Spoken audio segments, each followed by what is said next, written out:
My dear students, आज हम हिंदी विषय का अध्ययन करेंगे। हिंदी में व्याकरण को महत्वपूर्ण माना जाता है, इसलिए आज हम व्याकरण में ही काल व काल के प्रकार इनकी जानकारी लेते हैं। बच्चों, देखो स्लाइड में नीचे दिए वाक्यों को पढ़ो। पहला वाक्य देखो, सामग्री के लिए आवश्यक राशि जमा हो चुकी थी। दूसरा वाक्य, लड़का पिता को पानी पिला रहा है। तीसरा वाक्य देखो, इन्हें अपराध के अनुसार दंड देंगे। देखो बच्चों, 3 वाक्य दिए हैं। तीनों वाक्यों में देखो, उसमें से पहला वाक्य जो है, उस पहले वाक्य में क्रिया हो चुकी है। दूसरे वाक्य में क्रिया हो रही है। तीसरे वाक्य में क्रिया होने वाली है। इन सभी वाक्यों में हमें क्रिया होने का समय ज्ञात होता है, समय का बोध होता है। समझ में आ रहा है ना आपको? पहले वाक्य में क्या दिया? सामग्री के लिए आवश्यक राशि जमा हो चुकी थी। वाक्य पूरा हो गया है, मतलब यहाँ पे क्रिया पूर्ण हो चुकी है। दूसरा वाक्य, लड़का पिता को पानी पिला रहा है। यहाँ पे क्रिया हो रही है, मतलब क्रिया चालू है। और तीसरे वाक्य में इन्हें अपराध के अनुसार दंड देंगे, मतलब यहाँ पे क्रिया होने वाली है, क्योंकि देंगे, क्रिया होने वाली है। इन तीनों वाक्यों में हमें क्रिया के होने का बोध होता है, क्रिया के होने का समय का बोध होता है, समय का ज्ञान होता है। समझ में आया बच्चों? तो अब हम काल की परिभाषा देखते हैं। समय की परिभाषा देखो, क्रिया के जिस रूप से किसी कार्य या होने के समय का बोध होता है उसे काल कहते हैं। इसके लिए मैंने आपको शुरू में ही 3 वाक्य बताए कि कौन सा वाक्य कौन से काल में हुआ है। अब परिभाषा क्या है? क्रिया के जिस रूप से किसी कार्य या होने के समय का बोध होता है उसे काल कहते हैं। समझ में आया बच्चों परिभाषा काल की? कि समय का बोध होता है, क्रिया के जिस रूप से समय का बोध होता है उसे हम क्या कहेंगे? काल कहेंगे। क्रिया के जिस रूप से किसी कार्य करने या होने के समय का बोध होता है उसे हम काल कहते हैं। समझ में आया? तो काल के 3 भेद है बच्चों। कितने भेद है काल के? 3 भेद। पहला भेद है वर्तमान काल, दूसरा भेद है भूतकाल, तीसरा भेद है भविष्य काल। अब हम एक एक काल का अच्छी तरह से प्रकार समझते हैं। देखो, पहला काल है वर्तमान काल। वर्तमान काल की परिभाषा देखो बच्चों, क्रिया के जिस रूप से यह ज्ञात हो कि कार्य अभी हो रहा है उसे वर्तमान काल कहते हैं। समझ में आया? प्रेजेंट, वर्तमान काल यानी प्रेजेंट, प्रेजेंट टेंस। क्या दी है परिभाषा? क्रिया के जिस रूप से यह ज्ञात होता है कि कार्य अभी हो रहा है उसे वर्तमान काल कहते हैं। मतलब क्रिया अभी अभी हो रही है, इसीलिए उसे हम क्या कहेंगे? वर्तमान काल कहेंगे। वर्तमान काल के भी 3 भेद है बच्चों। जैसे काल के 3 भेद है, वर्तमान काल, भूतकाल, भविष्य काल, उसी तरह से हर एक काल के 3 टाइप से 3 भेद है। जैसे वर्तमान काल के भी 3 भेद है। समझ में आ रहा है आपको? वर्तमान काल के भी 3 भेद है। तो देखो, एक है सामान्य वर्तमान काल, दूसरा है अपूर्ण वर्तमान काल और तीसरा है पूर्ण वर्तमान काल। समझ में आया बच्चों? वर्तमान के 3 प्रकार, सामान्य वर्तमान काल, अपूर्ण वर्तमान काल, पूर्ण वर्तमान काल। अब हम वर्तमान के ये तीनों भेदों की अच्छी तरह से जानकारी लेते हैं। देखो, सामान्य वर्तमान काल देखो बच्चों। अब सामान्य वर्तमान काल की परिभाषा देखो, क्रिया का यह रूप जिसमें वर्तमान काल में क्रिया का हो पाना या क्रिया का होना पाया जाए उसे सामान्य वर्तमान काल कहलाते हैं। बच्चों, अगर आपको हर एक की परिभाषा बाहर करने में या हर एक की परिभाषा ध्यान में रखने में दिक्कत होती है तो आप परिभाषा खाली अच्छी तरह से पढ़ो, समझो और हर एक प्रकार के कोष्टक में ब्रैकेट में मैंने कुछ शब्द दिए हैं, वो शब्द खाली आप अच्छी तरह से याद रखो, उसमें से ही आपको हर एक प्रकार अच्छी तरह से समझ में आएगा। जैसे मैंने, अगर आपको सामान्य वर्तमान काल की परिभाषा याद रखने में कठिनाई होती है तो आप ये शब्द याद रखो कि सामान्य वर्तमान काल किस तरह से पहचानना है। तो मैंने क्या क्या दिया है कोष्टक में देखो, त, ता, ती और ते। मतलब वर्तमान काल अगर हमें पहचानना है तो ये बात आपको याद रखना है कि वर्तमान काल मतलब प्रेजेंट टेंस, तो उसमें अंत में, वाक्य के अंत में त और है ये दो शब्द आते ही है। क्या कहा मैंने? वाक्य के अंत में त और है ये दो शब्द आते ही, पर त को कोई भी मात्रा हो, त, ता, ती, ते और है, ये शब्द आएंगे। ये जैसे ही शब्द अंत में आपको दिखाई देंगे तुरंत आपको पहचानना है कि ये सामान्य वर्तमान काल का प्रकार है। समझ में आया? तो देखो, वर्तमान काल की परिभाषा, सामान्य वर्तमान काल की, क्रिया का यह रूप जिसमें वर्तमान काल में क्रिया का होना पाया जाए उसे सामान्य वर्तमान काल कहलाते हैं। मतलब ये क्रिया सामान्य वर्तमान काल, ये क्रिया वर्तमान काल की है, ये अपूर्ण वर्तमान काल है या पूर्ण वर्तमान, ये हमें समझ में आता नहीं, बस यह क्रिया वर्तमान काल की है इतना हमें समझ में आता है, इसीलिए उसे हम सामान्य वर्तमान काल कहेंगे। वाक्य देखो, यह लड़का पढ़ता है। दूसरा, महेश स्कूल जाता है। तीसरा वाक्य, अनिल तुम क्यों रोते हो? देखो बच्चों, मैंने क्या कहा था कि हर एक वाक्य के अंत में तो भले उसको मात्रा कोई भी हो, त, ता, ती और है को भी है, हो, कोई भी हो, लेकिन ये शब्द आएंगे तो आपको तुरंत पहचानना है कि ये सामान्य वर्तमान काल है। तो पहला वाक्य देखो, यह लड़का पढ़ता है। देखो बच्चों, पढ़ता है शब्द से तो हमें तुरंत पता चलता है कि ये वर्तमान काल है, लेकिन अपूर्ण है या पूर्ण है इसकी जानकारी हमें नहीं मिलती, इसके लिए ये कौन सा वाक्य है? सामान्य वर्तमान काल का। और दूसरी बात, वाक्य के अंत में कौन से दो शब्द हैं? देखो, ता और है दिखाई दे रहे हैं। पहले वाक्य में यह लड़का पढ़ता है, ता है तो सामान्य वर्तमान काल। दूसरे वाक्य में देखो, महेश स्कूल जाता है, ता है दिखाई दे रहा है, इसके लिए ये भी सामान्य वर्तमान काल। तीसरा देखो, अनिल तुम क्यों रोते हो? देखो, ते और हो ये दो शब्द है, मतलब त को मात्रा कोई भी हो, ह को भी मात्रा कोई भी हो, लेकिन ये दो शब्द वाक्य के अंत में आएंगे तो हमें तुरंत सामान्य वर्तमान काल लिखना है। जैसे दूसरा एग्जाम्पल देखो, यहाँ पे मैंने 3 वाक्य आपको लिख के दिए। अभी, रोने से खाने को लड्डू मिलते हैं।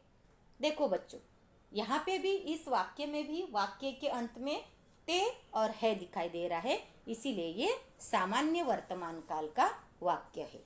समझ में आया? अब हम दूसरा प्रकार पढ़ते हैं वर्तमान काल का। देखो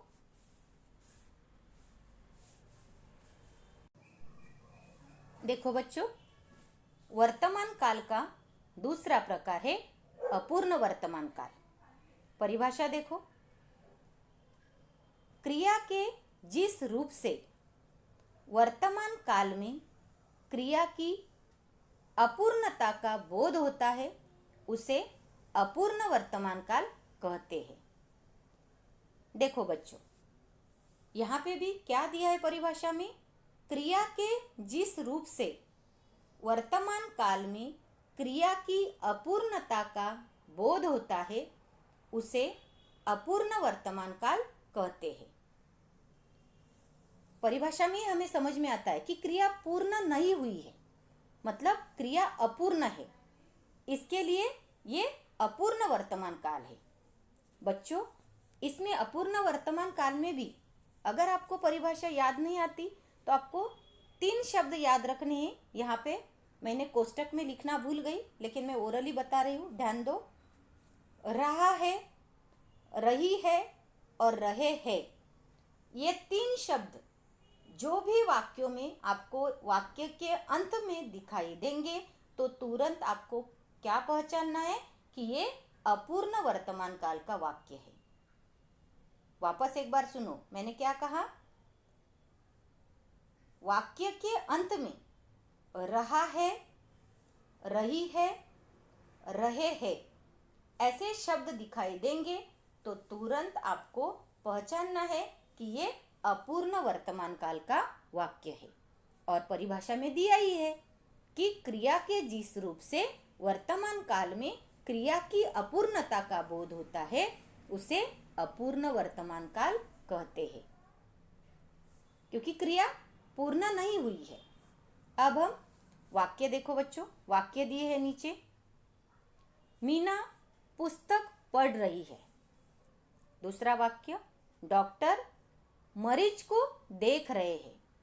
तीसरा वाक्य, माँ खाना बना रही है। देखो बच्चों, तीनों वाक्य पढ़ने के बाद हमें पता चलता है कि इसमें एक वाक्य में भी क्रिया पूर्ण नहीं हुई है। जैसे पहला वाक्य देखो, मीना पुस्तक पढ़ रही है। मैंने क्या कहा? वाक्य के अंत में 3 शब्द रहा है, रही है, रहे है ऐसे शब्द दिखाई देते हैं तो तुरंत आपको अपूर्ण वर्तमान काल लिखना है। और ऐसे भी यहाँ पे वाक्य पढ़ते समय आपको तुरंत समझ में आएगा कि यहाँ पे क्रिया पूर्ण नहीं हुई है, मतलब क्रिया चालू है। समझ में आ रहा है? मीना पुस्तक पढ़ रही है। देखो बच्चों, मीना का पुस्तक पढ़ के पूर्ण नहीं हुआ है, वो क्या कर रही है? पढ़ ही रही है, मतलब अपूर्ण क्रिया है, इसके लिए ये अपूर्ण वर्तमान काल का वाक्य है। दूसरा देखो, डॉक्टर मरीज को देख रहा है। यहाँ पे भी डॉक्टर मरीज को देख रहा है, मतलब देख रहा है, मरीज को देख के पूरा नहीं हुआ है, इसके लिए ये भी अपूर्ण वर्तमान काल की क्रिया है, अपूर्ण वर्तमान काल का वाक्य है। तीसरा वाक्य देखो, माँ खाना बना रही है।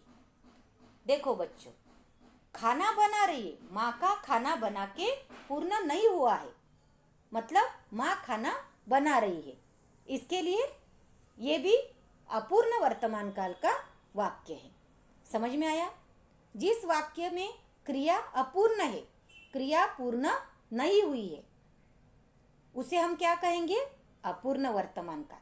मतलब हमें परिभाषा से तुरंत समझता है कि क्रिया की अपूर्णता का बोध होता है, उसे अपूर्ण वर्तमान काल कहते हैं। और 3 शब्द मैंने बता ही दिए कि वाक्य के अंत में रहा है, रही है, रहे है, ये 3 शब्द वाक्य के अंत में आएंगे तो तुरंत आपको पहचानना है कि ये अपूर्ण वर्तमान काल का वाक्य है। बच्चों, समझ में आया आपको दूसरा प्रकार? अब हम तीसरा प्रकार देखते हैं। देखो बच्चों, अब वर्तमान काल का तीसरा प्रकार हम देखते हैं, पूर्ण वर्तमान काल। देखो परिभाषा, क्रिया के जिस रूप में वर्तमान काल में कार्य पूर्ण सिद्ध का बोध होता है उसे पूर्ण वर्तमान काल कहते हैं। बच्चों, इसमें हमें क्या दिखाई दे रहा है कि वाक्य पूर्ण हुआ है। परिभाषा में क्या दिखाई दे रहा है कि वर्तमान काल में कार्य पूर्ण सिद्ध होने का बोध होता है, मतलब कार्य पूर्ण होता हुआ दिखाई देता है, पूर्ण होने का ज्ञान होता है, ज्ञात होता है, बोध होता है, उसे हम पूर्ण वर्तमान काल कहते हैं। उदाहरण देखो, सीमा ने दूध पिया है। 2, मैंने मिठाई खाई है। 3, पिताजी दफ्तर गए हैं। देखो बच्चों, तीनों वाक्यों में क्रिया पूर्ण हो चुकी है, वर्तमान काल है, इसके लिए वाक्य के अंत में है आएगा ही है, क्योंकि कोष्टक में मैंने सिर्फ है लिखा, क्योंकि इस पूर्ण वर्तमान काल के वाक्य पढ़ने के बाद आपको तुरंत समझ में आएगा कि ये पूर्ण वर्तमान काल का वाक्य है, क्योंकि इसमें क्रिया पूर्ण होते हुए दिखाई दे रही। समझ में आया? क्रिया पूर्ण हो चुकी है और वाक्य के अंत में है आएगा ही, क्योंकि वाक्य वर्तमान काल का है, प्रेजेंट टेंस का है। समझ में आया? तो देखो पहले वाक्य में क्या दिया, सीमा ने दूध पिया है, मतलब सीमा का दूध पी के हुआ है, कंप्लीट क्रिया है, क्रिया पूर्ण हो चुकी है, इसके लिए ये पूर्ण वर्तमान काल का वाक्य है। दूसरा देखो, मैंने मिठाई खाई है, इसमें भी वाक्य पूर्ण है, मैंने मिठाई खाई है, मतलब मैं मिठाई खा रही हूं, ऐसा मैंने नहीं बोला। मैंने क्या कहा, मैंने मिठाई खाई है, मतलब मैंने पूरी मिठाई खा ली है, इसके लिए ये भी पूर्ण वर्तमान काल का वाक्य है। तीसरा देखो, पिताजी दफ्तर गए हैं, पिताजी दफ्तर गए, दफ्तर यानी बच्चों ऑफिस गए, मतलब पिताजी ऑफिस गए हैं, दफ्तर गए हैं, जा नहीं रहे, गए हैं, जा चुके हैं, इसके लिए ये भी पूर्ण वर्तमान काल का वाक्य है। समझ में आया बच्चों? पूर्ण वर्तमान काल में क्रिया पूर्ण हो चुकी है, इसके लिए वाक्य के अंत में है आएगा ही। समझ में आया? मैंने दूध पिया है, मेरी पढ़ाई पूरी हो चुकी है, पिताजी दफ्तर गए हैं, मैंने खाना खा लिया है, ऐसे वाक्य पूर्ण वर्तमान काल में आते हैं। समझ में आया बच्चों आपको? आज हमने क्या क्या पढ़ लिया? हमने काल की परिभाषा पढ़ी, काल के मुख्य 3 भेद। कौन कौन से 3 भेद मैंने बताए? एक वर्तमान काल, दूसरा भूतकाल और तीसरा भविष्य काल। इन तीनों प्रकारों में से हमने आज वर्तमान काल की जानकारी ली है। वर्तमान काल की परिभाषा हमने देखी, उसके बाद वर्तमान काल के 3 भेद हमने देखे, एक सामान्य वर्तमान काल, दूसरा अपूर्ण वर्तमान काल, तीसरा पूर्ण वर्तमान काल। समझ में आया बच्चों यहाँ तक? आज हम यहाँ पर ही रुकते हैं, अगले वीडियो में हम भूतकाल और भविष्यकाल की जानकारी लेते हैं। अब मैं आपको एक स्वाध्याय देती हूँ, स्वाध्याय लिखो। नीचे दिए गए वाक्यों को वर्तमान काल में लिखो। देखो बच्चों, प्रश्न कैसे भी आएगा आपको समझ में आना चाहिए। क्या दिया कि जो मैंने 3 वाक्य दिए हैं, तीनों वाक्य अलग अलग काल के हैं, आपको उसमें वर्तमान काल में बनाने हैं। पहला वाक्य है, बच्चे हंसते हंसते खेल रहे थे, ये भूतकाल का वाक्य। माला घर नहीं जाएगी, ये भविष्यकाल का है। चारों ओर सन्नाटा था, ये भी भूतकाल का है। तो इन तीनों वाक्यों को आपको क्या करना है, वर्तमान काल में बनाना है। तो वर्तमान काल अभी अभी मैंने आपको पढ़ाया है, तो आपको तीनों वाक्य वर्तमान में कैसे बनाते हैं वो आपको आपके कॉपी में लिखना है, नोटबुक में लिखना है। ठीक है, धन्यवाद। Good morning my dear students. आज हम हिंदी विषय का अध्ययन करेंगे। दूसरी इकाई, हिंदी में व्याकरण को महत्वपूर्ण माना जाता है। आज हम व्याकरण में ही काल व काल के प्रकार का अध्ययन करेंगे, काल के प्रकारों की जानकारी लेते हैं। बच्चों, इसके पहले के वीडियो में हमने काल के प्रकारों को शुरुआत की थी। काल के 3 प्रकार होते हैं। देखो, एक वर्तमान काल, भूतकाल व तीसरा भविष्यकाल। बच्चों, ये 3 भेद काल के होते हैं। काल की परिभाषा भी हमने पिछले वीडियो में देखी थी, एक बार उसका वापस पुनरावर्तन करते हैं। क्रिया के जिस रूप से किसी कार्य के करने या होने के समय का बोध होता है उसे काल कहते हैं। काल के ये 3 भेद है, अभी अभी बताया, एक वर्तमान काल, 2 भूतकाल और 3 भविष्यकाल। बच्चों, इन 3 कालों में से हमने पिछले वीडियो में वर्तमान काल और वर्तमान काल के 3 प्रकारों की जानकारी ली थी। वर्तमान काल में भी 3 प्रकार होते हैं, एक सामान्य वर्तमान काल, 2 अपूर्ण वर्तमान काल और 3 पूर्ण वर्तमान काल। आज के इस वीडियो में हम काल का दूसरा भेद है भूतकाल, तो भूतकाल की जानकारी हम लेते हैं। देखो बच्चों, भूतकाल यानी पास्ट टेंस।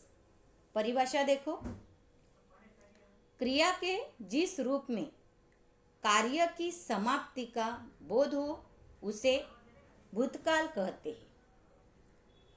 बच्चों, परिभाषा वापस एक बार देखो, क्रिया के जिस रूप में कार्य की समाप्ति का बोध हो उसे भूतकाल कहते हैं। भूतकाल के भी 3 भेद होते हैं। जैसे वर्तमान काल के हमने 3 भेद देखे, उसी तरह से भूतकाल के भी 3 भेद है। देखो, नंबर 1 सामान्य भूतकाल, 2 अपूर्ण भूतकाल, 3 पूर्ण भूतकाल। अब तीनों प्रकारों की हम विस्तार से जानकारी लेते हैं। देखो, पहला भेद है भूतकाल का सामान्य भूतकाल। सामान्य भूतकाल की परिभाषा देखो बच्चों, क्रिया के जिस रूप से बीते हुए समय का निश्चित ज्ञान न हो उसे सामान्य भूतकाल कहते हैं। देखो बच्चों, क्रिया के जिस रूप से बीते हुए समय का निश्चित ज्ञान न हो, इससे हमें क्या पता चलता है कि ये क्रिया भूतकाल की है, लेकिन इसमें से हमें ये नहीं पता चलता कि क्रिया कब खत्म हुई और कब, मतलब चालू है, कब खत्म हुई, इस बात का हमें पता नहीं चलता। बस इतना पता चलता है कि बीता हुआ कल है। समझ में आ रहा है? क्रिया के जिस रूप से बीते हुए समय का निश्चित ज्ञान न हो, कौन से समय पर क्रिया खत्म हुई, इस बात का हमें पता नहीं चलता। इसके लिए ये सामान्य भूतकाल है। उदाहरण देखो, जैसे वह दिल्ली गया, 2 पाठशाला की घंटी बजी, 3 बेचारा चित्रकार अपने घर लौट आया। बच्चों, जिस तरह से मैंने वर्तमान काल में आपको वाक्य के अंत में कुछ शब्द याद रखने को कहा था, उसी तरह से आपको सामान्य भूतकाल में भी अगर परिभाषा आपको याद नहीं रही तो आपको वाक्य के अंत में ऐसे कुछ शब्द आते हैं जिससे आप पहचान सकते हो कि यह सामान्य भूतकाल का वाक्य है। समझ में आया? पहला वाक्य क्या दिया? वह दिल्ली गया। तो ऐसे बहुत सारे ऐसे ही शब्द आएंगे, क्योंकि भूतकाल में वाक्य के अंत में थ, था, थी ऐसे शब्द आते, लेकिन जिसमें ऐसा शब्द नहीं है, थ, था नहीं है, केवल वह दिल्ली गया, दिल्ली गया। दूसरा, पाठशाला की घंटी बजी, बेचारा चित्रकार अपने घर लौट आया। मतलब ऐसे शब्द से हमें पता चल रहा है कि ये पास्ट टेंस है, ये भूतकाल में घटी हुई घटना है, या ये भूतकाल में क्रिया हो चुकी है। लेकिन अपूर्ण भूतकाल में हुई, अपूर्ण भूतकाल में हुई थी या पूर्ण भूतकाल में, इस बात का हमें पता नहीं चलता। बस केवल वो भूतकाल में हो गई, इसके लिए ये सामान्य भूतकाल की ये वाक्य है। तो वाक्य के अंत में ऐसे ही कुछ शब्द आएंगे, जैसे मैंने कोष्टक में ब्रैकेट में देख के रखा है। देखो, जैसे गया, आया, बजी, गए, गाया, खाया, पिया, ऐसे शब्द आएंगे।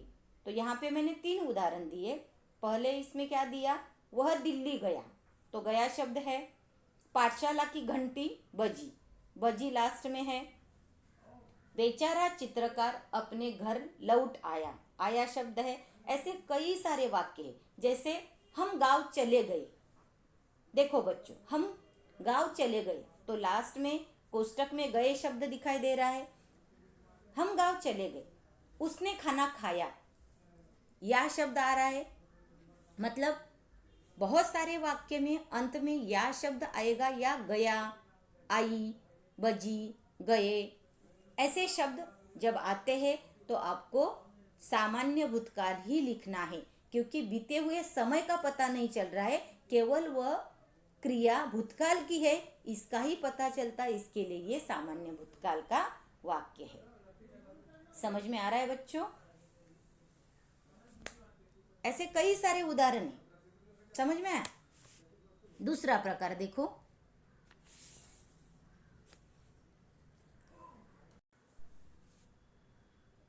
दूसरा प्रकार है अपूर्ण भूतकाल। परिभाषा देखो, क्रिया के जिस रूप से कार्य भूतकाल में हो रहा था किंतु समाप्ति का पता न चले उसे अपूर्ण भूतकाल कहते हैं। देखो बच्चों, इस वाक्य से हमें क्या पता चलता है कि क्रिया हो रही थी, लेकिन कब हो रही थी? वो भूतकाल में हो रही थी, पास्ट टेंस में हो रही थी, लेकिन भूतकाल में हो ही रही थी। क्रिया पूर्ण मतलब पूर्ण नहीं हुई थी, वो क्रिया चालू थी, अपूर्ण थी। और अपूर्ण थी और पूर्ण कब होने वाली थी इसका हमें पता नहीं चलता, इसके लिए ये अपूर्ण भूतकाल उसे कहते हैं। वापस एक बार सुनो परिभाषा, क्रिया के जिस रूप से कार्य भूतकाल में ही हो रहा था किंतु समाप्ति का पता न चले उसे अपूर्ण भूतकाल कहते हैं। अब वाक्य देखो बच्चों, राधा, पहला वाक्य देखो, राधा गाना गा रही थी। दूसरा, वे सिनेमा देख रहे थे। 3, महेश पढ़ाई कर रहा था। बच्चों, मैंने कोष्टक में ब्रैकेट में कुछ शब्द दिए हैं, वही शब्द वाक्य के अंत में आएंगे। अपूर्ण भूतकाल का वाक्य जब रहेगा और अपूर्ण भूतकाल के वाक्य में ये 3 ऐसे शब्द आएंगे तो आपको अपूर्ण भूतकाल ही लिखना है। रहा था, रहे थे, रही थी। समझ में आ रहा है? रहा था, रहे थे, रही थी, ऐसे तीनों शब्द वाक्य के अंत में आपको दिखाई दिए तो आपको अपूर्ण भूतकाल ही लिखना है। जैसे राधा गाना गा रही थी, वाक्य के अंत में क्या आया? रही थी। समझ में आया? दूसरा वाक्य, वे सिनेमा देख रहे थे, वाक्य के अंत में क्या आया बच्चों? रहे थे। और तीसरा वाक्य, महेश पढ़ाई कर रहा था, वाक्य के अंत में क्या आया? रहा था। जो शब्द मैंने दिए हैं कोष्टक में, ऐसे ही शब्द वाक्य के अंत में आएंगे।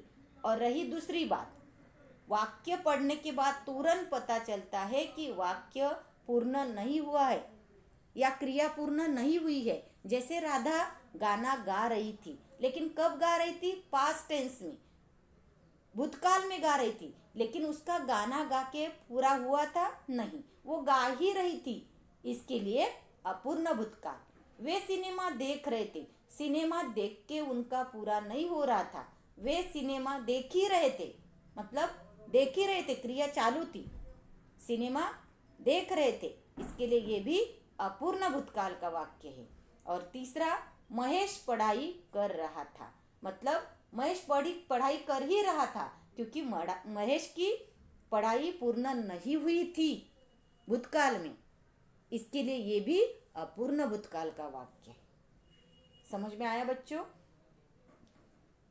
क्रिया अपूर्ण है इस बात का तो आपको तुरंत पता चलता ही है, लेकिन वाक्य के अंत में ऐसे ही शब्द जब आपको दिखाई दिए, रहा था, रहे थे, रही थी, तो आपको तुरंत अपूर्ण भूतकाल ही लिखना है। जैसे हम कल गांव जा रहे थे। देखो मैंने क्या कहा? हम कल गांव जा रहे थे, कल गांव जा रहे थे, जा ही रहे थे। हम गांव, हमारा गांव में जाके नहीं हुआ था, गांव जा ही रहे थे, तो कुछ सुनाई दिया, मतलब ऐसे वाक्य आपको आएंगे। माँ खाना बना रही थी, माँ खाना बना रही थी, बच्चे मैदान में खेल रहे थे। समझ में आया? ऐसे वाक्य जब आएंगे तो आपको क्या लिखना है? अपूर्ण भूतकाल। समझ में आया? अब हम तीसरा प्रकार देखते हैं, तीसरा भेद देखते हैं भूतकाल का, पूर्ण भूतकाल। देखो, क्रिया के जिस रूप से बीते समय से कार्य की समाप्ति का पूर्ण बोध होता है उसे पूर्ण भूतकाल कहते हैं। क्या कहा मैंने बच्चों? क्रिया के जिस रूप से बीते समय से कार्य की समाप्ति का पूर्ण बोध होता है उसे पूर्ण भूतकाल कहते हैं। ये तो भेद बहुत ही अच्छा है और समझने में आसान है, क्योंकि जैसे ही आपके सामने वाक्य दिखाई देगा, क्रिया दिखाई देगी, तो तुरंत आपको समझ में आएगा कि इस वाक्य में क्रिया पूर्ण हो चुकी थी, क्रिया पूर्ण होने का बोध हो रहा था, इसके लिए ये पूर्ण भूतकाल है। जैसे देखो वाक्य, राधा घर में सोई थी। दूसरा वाक्य, पिताजी कल दफ्तर गए थे। तीसरा वाक्य, उसने खाना खाया था। बच्चों, इसमें तीसरा वाक्य जो है उसने खाना खाया था चाहिए, वहाँ पे गलती से थे हो गया, तो आपको क्या लिखना है इसमें? उसने खाना खाया था। समझ में आया? तो देखो, तीनों वाक्यों में क्रिया पूर्ण हो चुकी थी। जैसे पहले वाक्य में दिया राधा घर में सोई थी, तो वाक्य पूर्ण है, क्रिया पूर्ण हुई है, क्योंकि राधा सोई थी। कहाँ पे? घर में सोई थी, इसके लिए ये पूर्ण भूतकाल है। दूसरा, पिताजी कल दफ्तर गए थे। दफ्तर यानी ऑफिस, तो पिताजी कल दफ्तर गए थे या पिताजी दफ्तर चले गए थे, मतलब वहाँ पे गए थे, जा नहीं रहे थे, गए थे, यानी क्रिया पूर्ण हो चुकी थी। और तीसरा वाक्य, उसने खाना खाया था, मतलब उसका खाके पूर्ण हो चुका था, लेकिन कब? भूतकाल में। इसके लिए ये पूर्ण भूतकाल के तीनों वाक्य है। मेरी पढ़ाई पूर्ण हो चुकी थी, मैं पाठशाला जा चुकी थी, बच्चों का मैदान में खेल के पूर्ण हो गया था, मैं गांव गया था या गांव जा चुका था, मतलब क्रिया पूर्ण है। जितने भी मैंने वाक्य स्लाइड में दिखाए और अभी जो मैंने ऐसे ही आपको ओरली बोले, उसमें से सारी क्रियाएं पूर्ण हो चुकी थी, इसके लिए ये सभी वाक्य पूर्ण भूतकाल के हैं। और वाक्य के अंत में कोष्टक में दिया है था, थी, थे, ये शब्द तो आएंगे ही आएंगे पूर्ण भूतकाल में, क्योंकि अपूर्ण भूतकाल में और पूर्ण भूतकाल में था, थी, ये शब्द तो आएंगे। अपूर्ण भूतकाल में रहा था, रहे थे, रही थी, और पूर्ण भूतकाल में था, थी, थे वाक्य के अंत में आएंगे, क्योंकि क्रिया पूर्ण हो चुकी थी, इसके लिए ये पूर्ण भूतकाल है। समझ में आया बच्चों? आगे देखो, देखो काल के तीन भेद मैंने आपको बताए थे, एक वर्तमान काल, दो भूतकाल, और अभी ये तीसरा काल है भविष्य काल। बच्चों, वर्तमान काल के भी हमने तीन भेद देखे, भूतकाल के भी तीन भेद देखे, अब काल का यह तीसरा प्रकार है और अंतिम प्रकार है भविष्य काल। लेकिन हिंदी में भविष्य काल में हम केवल एक ही प्रकार देखते हैं, मतलब सामान्य भविष्य काल एक ही प्रकार इसमें है, तीन प्रकार नहीं है। तो आपको क्या याद रखना है? वाक्य के अंत में ग, गा, गी, गे ऐसे शब्द आएंगे तो आपको तुरंत भविष्य काल लिखना है। समझ में आया? परिभाषा भी देखो, क्रिया के जिस रूप से आने वाले समय में किसी कार्य करने या होने का बोध होता है उसे भविष्य काल कहते हैं। बच्चों, वापस एक बार परिभाषा देखो, क्रिया के जिस रूप से आने वाले समय में किसी कार्य के करने या होने का बोध होता है उसे भविष्य काल कहते हैं। मतलब आने वाला समय, हम जो भी कार्य करने वाले हैं वो आने वाले समय में करने वाले हैं, इसके लिए ये भविष्य काल है। उदाहरण देखो, जैसे मैं कल शिरडी जाऊंगी, दो हम नाले पर पुल बनाएंगे। 3, लोग सेठ की बात को ही सच मानेंगे। देखो बच्चों, हर एक वाक्य के अंत में आपको ग शब्द दिखाई दे रहा है। ग, गा, गी, गे। अभी अभी मैंने बताया ना, हम लोग क्या करते हैं, हमें जो भी मतलब हमारे जीवन में हमें जो कुछ बनना है तो हम क्या करेंगे, भविष्य काल में ही बोलेंगे।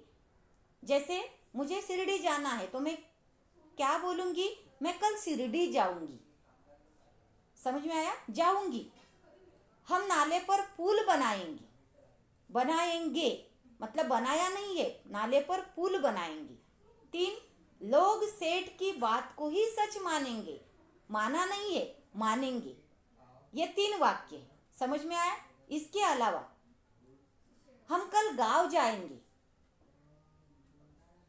समझ में आया। मैं पढ़ाई करूंगी। हम मैदान में खेलेंगे। समझ में आया। ऐसे कई तरह के अलग अलग जो वाक्य है वो वाक्य जैसे ही आपको उस वाक्य के अंत में ग, गा, गी, गे ऐसे शब्द दिखाई देंगे तो तुरंत आपको भविष्यकाल लिखना है। समझ में आया। समझ में आया बच्चों। देखो, काल के प्रकारों को हमने 2 वीडियो में अच्छी तरह से प्रकारों की जानकारी ली। कितने प्रकार बताए काल के, 3 भेद बताए काल के। एक वर्तमान काल, दूसरा भूतकाल और तीसरा ये भविष्य काल।